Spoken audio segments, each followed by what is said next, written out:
This summer, I took a job managing some rental cabins way out in the middle of nowhere. It sounded perfect quiet, a chance to save some cash and get away from the city. The place was beautiful, deep woods, a couple of rustic cabins, and a main house where the owner, an older guy named Mr. Abernathy, lived. Mr. Abernathy seemed nice enough at first. A bit quiet, but he gave me the grand tour, told me the ropes. He lived alone, kept the grounds immaculate. But even on that first day, I got this feeling. He watched a lot.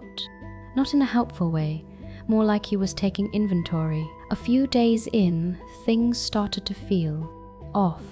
I would come back to my cabin, and there would be a note on the table, not about bookings, but like, "Left your window open again, Alex." Or I would be out for a walk, and suddenly Mr. Abernathy would just be there, emerging from the trees, just checking on things. He always knew where I would been, what I would done. It was like he was always watching. Then came the smell. Sometimes a faint, almost sickly sweet odor would drift from Mr. Abernathy's main house, like something had gone bad, but then quickly covered up with air freshener.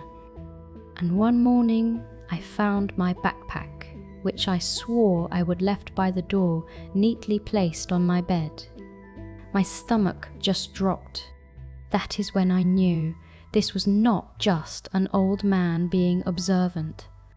This was something else entirely. I decided I had to leave. I made up some excuse about a family emergency, hoping he would just let it go. But when I told him, his face changed. The friendly facade just cracked. His eyes, they got this wild, desperate look. He said, "But Alex, you cannot leave. We're just getting started. There is so much more to do here. Together." He moved to block my car, talking nonsense, his voice getting louder. I was shaking. I noticed a small she-wood behind his house, usually locked. Now, the door was slightly ajar. Through the gap, I saw something glinting. And then I understood the smell. It was not cats. It was far, far worse. Adrenaline hit me like a jolt.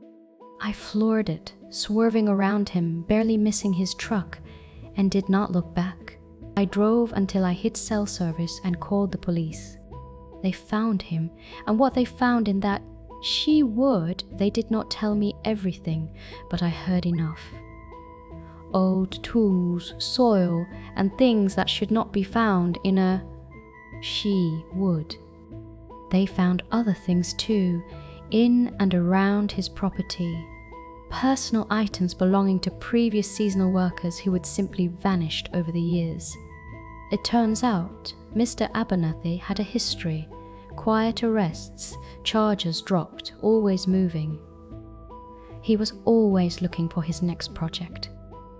I never found out what his plans for me were, and I do not want to. But I learned something important that summer. When your gut screams, you listen. Every single time.